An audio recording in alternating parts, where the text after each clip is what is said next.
آج ہمارا امت مسلمہ سے سوال ہے کہ آخر ہمیں بتایا جائے کہ قتل حسین میں کون کون سے عناصر ملوث تھے۔ آپ یہ نہ سمجھے کہ شیعوں کا امام ہے، آپ کے نبی کا بیٹا بھی تو ہے نا، تو پھر قتل حسین پہ تحقیق کرو کہ آخر یہ بیعت جو حسین سے مانگی گئی کیا یہ پہلی بار مانگی گئی تھی؟ اس کا مطلب اس سے پہلے بھی مانگی گئی تھی۔ جس نے پہلے مانگی تھی ابتدا اس نے کی تھی۔ بعض بندے قبلہ گردیزی سے ممبر پہ پڑھ دیتے ہیں کہ یزید فاسق اور فاجر تھا، حسین اس کی بیعت کیسے کرتے؟ یزید تہجد گزار بھی ہوتا، حسین پھر بھی بیعت نہ کرتے۔ کسی بھی جگہ پہ کوئی قتل ہو، سب سے پہلے بندے پوچھتے ہیں ان کی دشمنی کیا تھی؟ ایسا ہی ہے؟ کہیں بھی آپ کو پتہ چلے کسی جگہ پہ قتل ہو گیا، پہلا سوال کریں گے دشمنی کیا تھی؟ ذاتی رنجش تھی یا خاندانی دشمنی تھی؟ میرا سنی بھائی قتل حسین پہ یہی سوچ لے کہ ذاتی رنجش تھی یا خاندانی دشمنی تھی۔ کتاب کھولے گا تو پھر تجھے تاریخ بتائے گی، یہ ذاتی رنجش نہیں تھی۔ یزید کے باپ کی حسین کے باپ سے لڑائی ہوئی تھی، اس کا مطلب ہے قتل حسین کی جڑ تو پیچھے جا رہی ہے۔ یزید کے باپ نے لڑائی کی ہے حسین کے باپ سے۔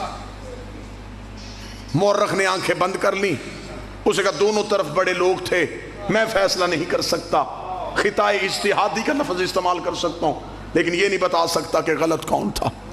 اور اس نے نبی کی حدیث کی نص بھی چھوڑ دی کہ حق علی کے ساتھ ہے۔ نبی نے صرف اتنی حدیث نہیں کہی تھی کہ حق علی کے ساتھ، علی حق کے ساتھ ہے، ساتھ نبی نے دعا بھی کی تھی، میرے اللہ حق کو ادھر موڑ جدھر علی مڑ جائے، حق کو ادھر پھیر جدھر علی پھر جائے۔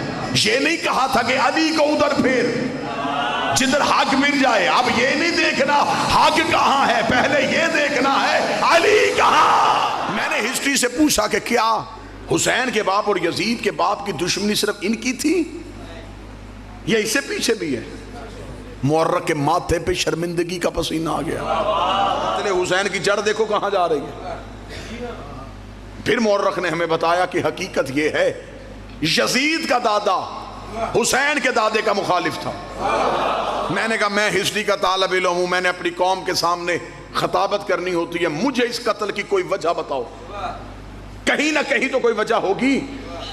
اگر یزید کے باپ کی حسین کے باپ کے ساتھ دشمنی تھی، یزید کے دادا کی حسین کے دادا کے ساتھ دشمنی تھی، کوئی نہ کوئی دشمنی کی وجہ، کوئی جاگیر، کوئی جائیداد، کوئی حکومت۔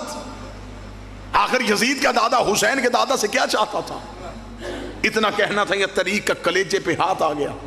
اسے کہا اصل وجہ یہ تھی یزید کا دادا محمد کو قتل کرنا چاہتا تھا، حسین کا دادا نبی کو بچانا چاہتا تھا۔ اس کا مطلب ہے کہ قتل حسین کی تحقیق کرتے کرتے جب ہم پہنچے تو داداؤں میں دشمنی تھی محمد رسول اللہ کی وجہ سے،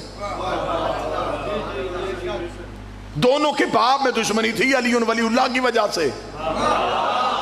حسین کربلا میں محمد رسول اللہ کے دشمن بھی لے آیا، علی ولی اللہ کے دشمن بھی لے آیا۔ ایک لمحے میں حسین کو 6 گھنٹے لگے 70 سال کے منافق کو اسلام سے باہر نکالنے کے لیے۔ 6 گھنٹے میں حسین نے یوں پکڑ کے اسلام سے باہر نکال دیا۔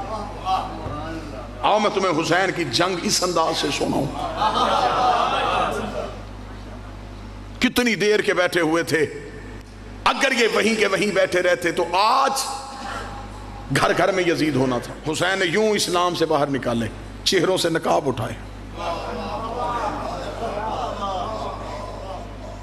آج مولوی کہتا وہ 9 لاکھ کلمہ پڑھتے تھے لیکن مسلمان نہیں تھے۔ یہی تو ہم آج تک کہہ رہے ہیں کہ ہر کلمہ پڑھنے والا مسلمان نہیں تھا۔ مسلمان کو عقل آئی ہے لیکن نقصان کے بعد۔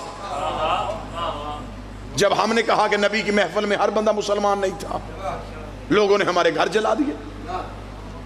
ہم نے کہا علی کے پاس بیٹھنے والا ہر بندہ صحابی نہیں تھا، لوگوں نے ہمیں کافر کہہ دیا۔ ہم نے کہا کہ حسن کے سامنے آنے والا ہر بندہ دین کے ساتھ مخلص نہیں تھا، لوگوں نے ہماری گردنیں کاٹ دی۔ جب حسین کی باری آئی پھر کہنے لگے ہاں ہم مانتے ہیں یہ نمازی نہیں تھے۔ اگر پہلے دن ان کو پہچاننا ہوتا تو پھر جرت ہی نہ ہوتی۔ کیا یزید خود ہی جا کے بیٹھ گیا تھا ممبر رسول پہ؟ اس کا مطلب ہے کہ اس سے پہلے کوئی بیٹھا تھا۔ یزید میں اتنی جرت کہاں سے آ گئی کہ شرابی ہو کے نبی کے منبر میں بیٹھے؟ اس کا مطلب ہے اس سے پہلے کسی نے جرت کی تھی، جو یہ جرت چلتی چلتی یزید میں آئی۔ اور یہی وجہ تھی امام حسین علیہ السلام سے جب ولید کے دربار میں کہا گیا تھا حسین آپ یزید کی بیعت کریں گے؟ حسین نے مسکرا کے کہا اسے کہہ دو میں علی کا بیٹا ہوں۔